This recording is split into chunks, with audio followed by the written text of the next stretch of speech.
Hello, welcome back to Learn Economia. We have already done videos on different types of investment strategies and the pros and cons of different types of investment strategies. Having discussed these, I'll be discussing in this video who to do what investment. You are a person, for example, who are very much risk averse. You are afraid of risk. Then, which investment to choose?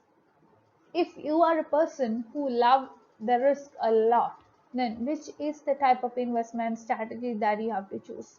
Or if you are a person who do not like that much risk, but at the same time you like a little bit of risk, in that scenario, what is the strategy that you have to choose? I'll be discussing in detail these scenarios in this video, and we are going to discuss who to do what investment here. I'll be providing the different investment strategies and also the pros and cons of different investment strategies, the videos of these in the description box. So if you want to watch those videos, you can pick the link from the description box. So having said all these kinds of things, I don't want to waste your time. So let's go to see who to do what investment. So without wasting your time, please come along with me to see who to do what investment. We have discussed a lot of investment strategies, basically 4 different types of investment strategies. So coming to value investing, the first type of investment which we have discussed, we can see that who to do value investment. This is something which is best for those investors who look who would like to hold their securities in the long term. So if you are a person who would like to invest in value companies, you know that it would take a lot of years for their businesses to scale. So in this scenario, value investment is a type of investment strategy that will basically focus on the big picture, and it would attempt to approach investing with a gradual growth mindset. As a result of this, people would cite legendary investor Warren Buffett as a value investor. So if you look to see Buffett's words, you can see that he's a person who has made a substantial investment in airline industry, and he explained this as a bad first century. Then this person Buffett has told that they got that century out of the way, I hope. So what is something which has made Buffett to say this? This thinking would exemplify that much of the value investment approach that involves choices which are based on decades of trends and with decades of future performance in mind. So what you have to do is that here you have to collect data of your prospective investment company to see how is the trend going, whether the value of the company is falling or whether it is going up or whether there are a lot of fluctuations or not. So after studying this, you can make your mindset. You can make your mindset to decide that whether you are going to go for value investment or not. Over the long term, value investing has produced a lot of gains, a lot of returns. But this kind of investment has prolonged periods where it has underperformed growth investment or in investing. That means that you might be expecting that your company would be growing, but your company might not grow, and if it might not grow, this trend would go for a longer period. One study from Dodge and Cox determined that value strategies have lagged behind growth strategies, and this is for a 10-year period during the periods over last 90 years. So for those periods of Great Depression, that you know that it is between 1930s to 1960s and all, And here the technology stock bubble, if you look into that scenario, that is from that happened in the late 90s. And also you can see that the period from 2004 to 2014-15. So here are those periods of fluctuations. So value investment has consistently underperformed growth investing since 2007, producing a drawdown of more than 50% through 2020. This has already happened. So, so all these things are actually real life examples to give you some idea with respect to value investment. So for those people like Warren Buffett, who had made investment who have adopted value investment strategy, had they are actually they tried to play their luck there. So in the case of Buffett, it was something which was lucky for him. And but that doesn't mean that this person was always enjoying profits. He too had a period of loss.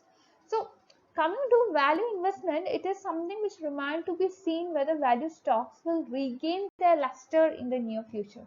So you have to analyze the market. Like having discussed value investment, coming to growth investing, we can see that this is inherently riskier, and this would only thrive during certain economic conditions.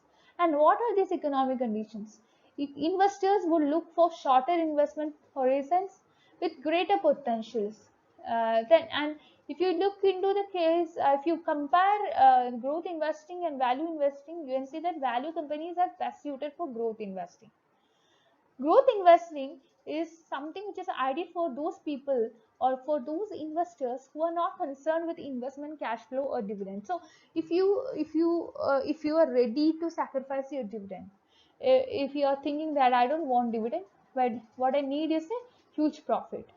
So I don't want, if you are a person who are thinking that you do not need a regular flow of income, but what you need is a huge sum of money, that is a one time payment. So if you are desiring for a one time payment but sacrificing a dividend, the growth investment is something which is best suited for you. And according to a study which was conducted by the New York University's Stern School of Business, while growth investment underperforms value investment, especially over long run or long time periods, it is also true that there are sub periods where growth investment dominates. So here there is a challenge, and this is to determine when these sub periods will occur. We cannot predict when these sub periods will occur, and while it is that is something which is inadvisable to try. And growth investment is something which is more suitable for people who believe that strong market condition lay ahead. And if you are ready to sacrifice your dividend, definitely growth investment is something which is best suited for you, because growth companies are generally smaller, and also these companies are basically younger with less market presence. They are likely to go bankrupt. And if you compare the case with value companies, this is something which is less frequent and less common with respect to value companies, but this is very much common with respect to growth companies. It could be argued that growth investing is better for those people who have a greater disposable income with them. And if you are ready to sacrifice your dividends, if you have a greater disposable income as there is greater downside for loss, then you can go for growth investment. Having said about value investment and growth investment, let's see momentum investment and who all are best suited to go for this. Traders uh, who would acquire to who would adhere to a momentum strategy would need to be at the switch, and these people would be ready to buy and sell all the times. You can see that your profit would be building over months, and this is not over years. Okay. And so this scenario is in contrast to some simple buy and hold strategy that would take a set it and forget it approach. And also you can see that momentum investing would call for continual technical analysis. This is a kind of investment that will rely on data, and you should have data to identify your entry and exit point. And I have already given the explanation with respect to entry and exit points. So in the previous video I have already given the explanation. So if you have not understood the meaning of entry and exit points, please go through the previous videos where I have given explanation to different strategies and pros and cons of these. So for those who would have a little interest in watching the market every day, then you can go for momentary style exchange traded funds. And you can also see that due to its speculative nature, this kind of investment is something which is very much risky. Okay, and as a result, it is something which is very much suitable for those people who have a who have capital which they are okay with potentially losing. If you are losing the capital, you don't cry because you expect a loss, so you don't cry, and you are ready to accept that. This is something very much common in financial market. These are two, I mean, winning and losing, these are the two sides of the same coin. So as a result, you won't cry. That's it.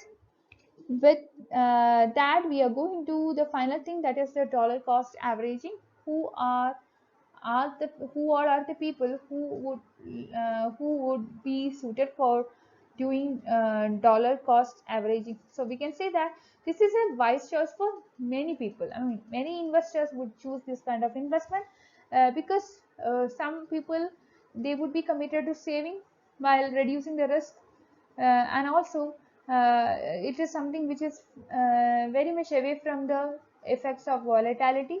Saving is something which is very much away from these. And as a result, we can see that most investors are not in a position to make a single large investment. So if you're going for a DC approach, this is considered to be a very effective countermeasure to cognitive bias inherent to humans. People who are experienced with respect to investment, I mean, these people, they are susceptible to hardware flaws in judgment.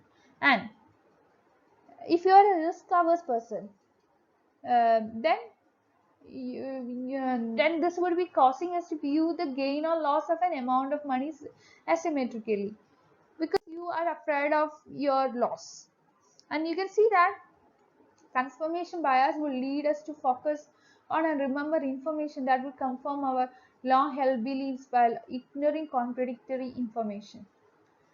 Coming to this kind of investment, that is dollar cost averaging, here we can see that an effective DCA strategy is where you must have ongoing cash flow and reoccurring disposable income. That means that you would be getting some regular dividends. Here, many online brokers have options to set up recurring deposits during a specific cadence, and as a result of these kinds of features, you can see that this is something which could be adjusted based on changes in your personal cash flow. So I hope I could give you some understanding with respect to which type of investment is suited for which all kinds of persons. So that's all for today. Please like, share and subscribe to this channel for more videos, and you can be a part of my Telegram channel and Telegram group to discuss your doubts. If you want me to do any of the economics related videos, please comment that in the comment box so that I could take it up. So that's all for today. Bye.